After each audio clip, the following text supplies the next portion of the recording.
Michelle, Steve, good afternoon. We're here along Industry Drive in Fife. We're told this is where a lot of these events have been taking place. About a year ago, the city passing an ordinance designating this a no racing zone. The same goes for anyone who comes out here to watch it. The chief says that locking up those cars may be the only way to pump the brakes on this activity.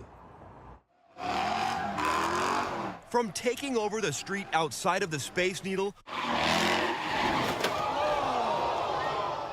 one driver slamming into the crowd of onlookers there, to Kent. Officers arresting some of those drivers and tow trucks hauling off cars where an impound law is in place. Street racing, drifting, burnouts and donuts all on the rise around the Puget Sound. We have to find a way to be effective to combat that. Now in Pierce County, Fife is looking to pass the first impound law there.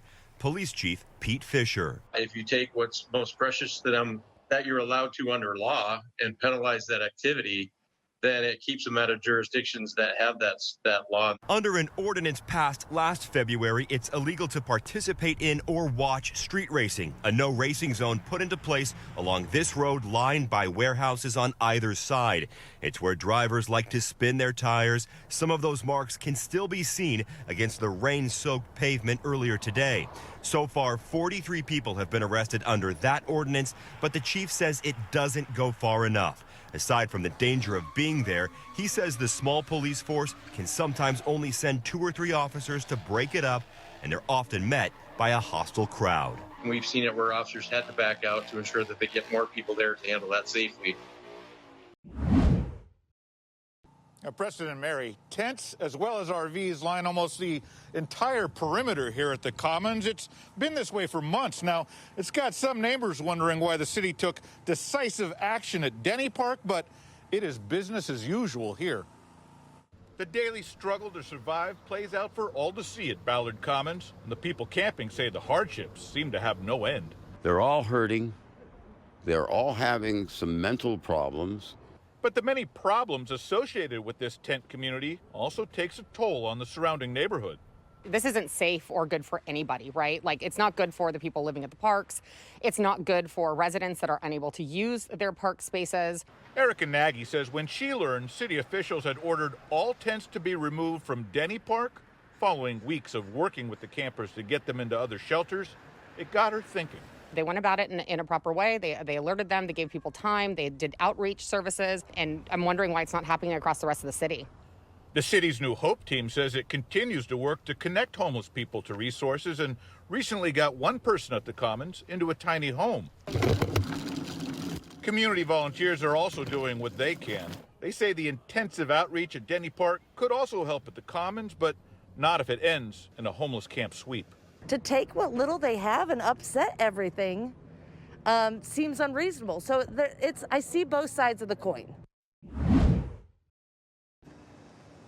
Well, Steve, right now there's no clear timeline as to when these workers will become eligible. Many thought they would be by now, saying there are inherent risks with the job, be it working in a crowded kitchen or interacting with customers that may not be wearing masks. With more vaccine on the way, more people now qualifying to get a shot. First responders, grocery store workers, transit operators, and others all next in line.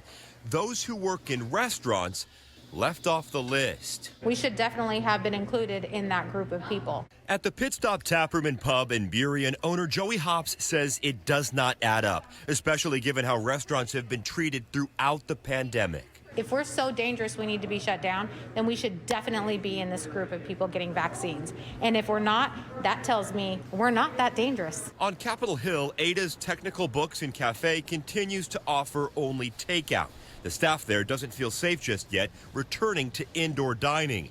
Mars Maynard is the director of operations. We're working with the public without masks, and none of the other people on that list are. It was very frustrating to see that we had been kicked out of that. He also points to those kitchen settings, oftentimes made up of people from marginalized communities where health officials with King County say case and hospitalization rates from COVID-19 are 2 to 3 times higher than the average.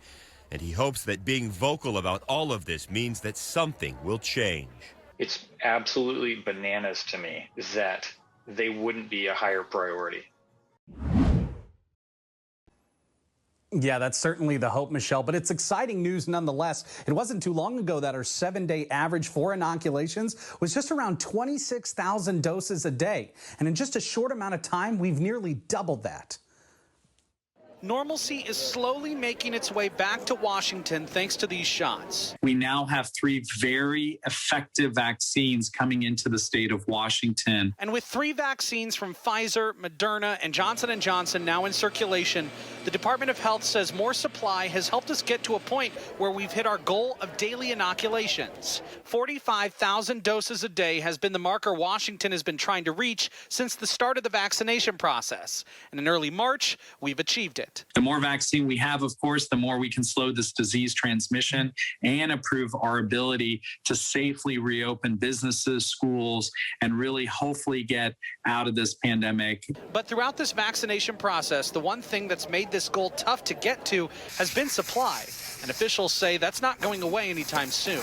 Although we're making progress, we still have a ways to go. Dr. Jeff Duchin with Public Health Seattle and King County said during his media briefing on Friday that despite the progress we've made, there's still that shortfall in supply. We have almost 400 providers enrolled with the state to provide vaccine here in King County, but only 24 were able to receive doses for prime doses or first doses for new patients this week. While it's helped that the state received nearly 61,000 Johnson & Johnson doses, we won't be able to get any more from the feds for another few weeks. Despite all these challenges, we continue to see progress, like this weekend at Evergreen Middle School in Everett, where over 600 Everett Public School staff members were able to get the Johnson & Johnson vaccine. Vaccination is a critical tool that we need to help bring the COVID-19 pandemic to an end.